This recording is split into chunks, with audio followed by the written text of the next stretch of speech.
Hi, everybody, and welcome back to my Lunch and Learn series this summer. I'm Helen Panos, Dynamis Learning, K through 12 tutoring, SAT, ACT prep company. We also do executive functioning and we advocate for students. I apologize for being a little late. I was having a technology glitch getting into the StreamYard system. But I want to go over, it's not going to take long, to go over the importance today of using test scores for guiding academic success in school.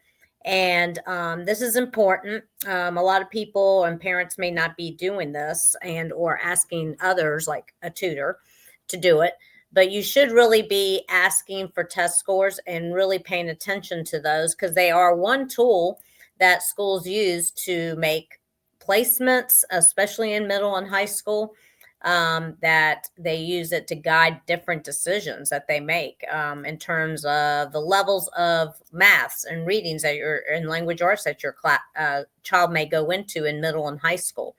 So I want to definitely impose on parents to ask for that information. If they are delayed getting it to you, shoot an email to the homeroom teacher and ask for it. If you're not getting all the details to that report, for instance, Georgia Milestones has a very detailed report that you can get.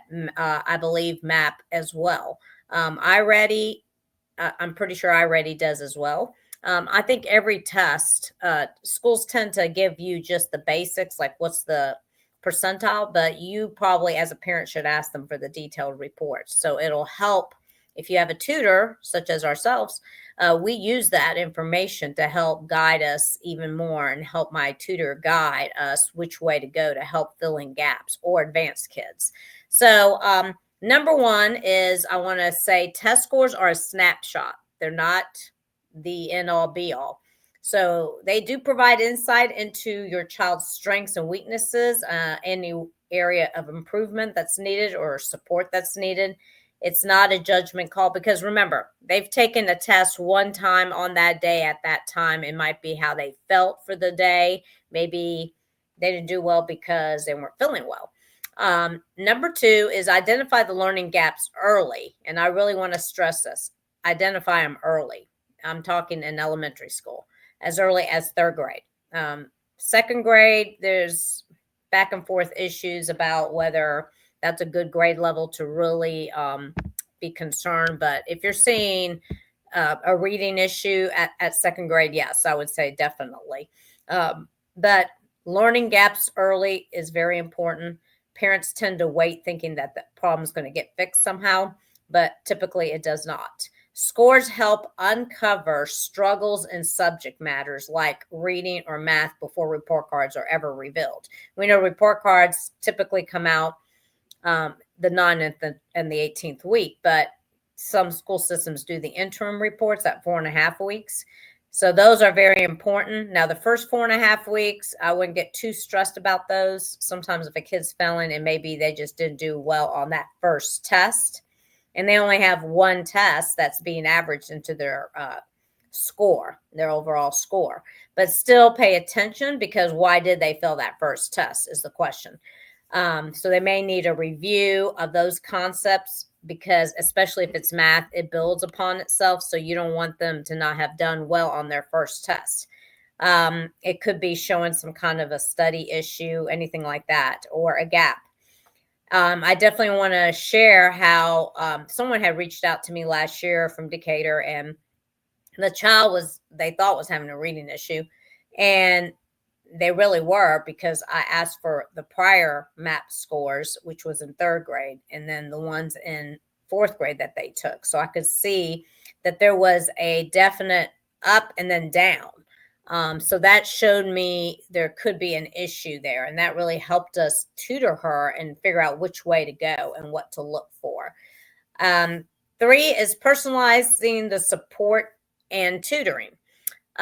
Targeted interventions, enrichment, tutoring, all of that is based on real data, really, not just guesswork. It's better if we know and have some data to go by as a tutoring company when we are tutoring your child. So keep that in mind. Number four, tracking progress over time. Like I just said, I asked for this parent to give me the third and fourth grade scores because she was now into fifth grade. So I wanted to see what happened in third grade as well. So that measures growth year to year to see what's working and where to adjust the learning plans and talk to your, it may alert you to talk to the current teacher and say, hey, I have these scores from third grade. I have these scores from fourth grade. I want you to see what happened. Is this something I need to be concerned about as a parent? If you're not sure, reach out to me. I am going to actually put my information here for you guys to reach out if you want to have a conversation at any point in time and you do have some scores that you're seeing already. We are getting a lot of calls. So they started really right after July 4th, which is a little earlier than usual. But I definitely want you to know you can reach out anytime, shares test scores with me, and I'm pretty good at solving problems. And we can take a look and see where your child is going and what they've been doing. It could have been a teacher wasn't a really good math teacher, something like that, or a good reading teacher one year, and then she got behind, or he got behind. So let's see. Number 5 is preparing for key milestones like iReady, like MAP testing, like Georgia milestones for sure, right? We don't want to wait till the last minute to look at Georgia milestone scores. You guys should have those scores now from from May that they took them. That we would love to see. If we're tutoring your child, I would use that data to see where is the problems from last year. And are those going to be kicking off immediately? And we see that when they take an iReady test early on, are those problems still there? Using test results to plan for middle and high school placement, honors classes, SAT, ACT prep, all very important. Number 6, start meaningful conversations with teachers. Use the scores to ask focused questions and collaborate on the best path forward. So I want you to keep the lines of communication open with the teachers. We, as a tutoring company, many times I'll ask you to connect us to the teacher because they may tell us something more than they're going to tell you, to be honest, because they know we're educators and they understand that we understand what's happening.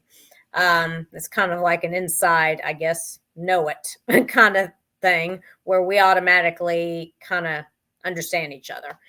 Number 7, start make confident academic decisions, right? Whether it's acceleration you're going for, or it's remediation, or it's enrichment, data empowers the smart choices. So I want to repeat that again. Whether it's acceleration, remediation, or enrichment, data empowers the smart choices. So keep that in mind because it's very important to keep those scores up because schools are using these scores, whether it's Georgia milestones from this past year, they use those to see if they wanted to change any placements for this fall. The placements are always made in February. This is a good time for me to say this. January to February, they ask teachers to make the placement recommendations for the following year. Yeah, they already did that back in the winter. The only thing Georgia milestones can do then at that point is change a recommendation because they scored so high or they did much better than the other recommendations that they originally gave. So they can change a recommendation. They don't do it very often in May, but they can. And here's a great time for me to tell you that the first semester grades are the most important grades. They really are because they use the first semester grades to make those course placements. And I think a lot of parents do not know this. So I wanted to be very clear about that. So really, I'm surprised that parents are not using data as much as they could be to make decisions about, is your child strong enough to try to aim for an accelerated class? Is he strong enough or she strong enough to go into an advanced class? Are they in the gifted program or not? I'm going to be doing a free webinar to help parents figure out how to get their kids in the gifted program. They may have tested before and didn't get in, or maybe you've never tested at all. So look out for that webinar when I do it. It's going to be probably the second week of school, probably around the 15th or so. So be on the lookout on my Dynamis Learning page, my personal page, and see when I'm going to be doing that because this is a great time to come on and figure that out if you're interested in that. I usually have a good handful of parents that do come on every year And I was a gifted lead for 9 years in the middle school. So I completely understand how that works. And then I can look at test scores, again, looking at data. I can look at your prior eligibility form and what your child scored and see if it's possible, if I work with them, to see if it's possible for him to get in the gifted program or she get in the gifted program this year. So let's look at prior test scores again, and those can be sent to me so I can take a look at that and see if I can guide your child to do a better job on these tests and get them in the gifted program. So you can see that this is a very important topic, actually, and I'm surprised most people are not even talking about it.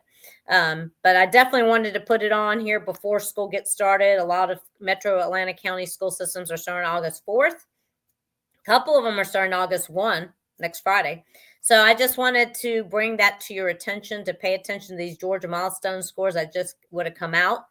If they have not shared those with you all yet, ask them for it when you go in during pre-registration. And make sure you get those and take a look at them. Spend a little time like you do everything else, your accounting, your taxes, your finances of your home, and take some time to look at your children's test scores. All right. Thank you, everyone. Next week, it's going to be me again. And I am going to be talking in August about the gifted program. But I believe, if I'm not mistaken, let me see what the topic is for next week. Oh, gosh. I will get to you guys in a second and tell you what that is.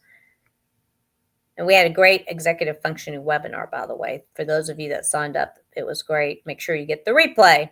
So on July 30th, I'll be back next Wednesday. We're going to talk about reflect and refocus, empowering a successful school year. We'll talk about how important it is to reflect back into your prior school year to see what you can change for this year. And I'll have a nice free gift offer for you then. All right.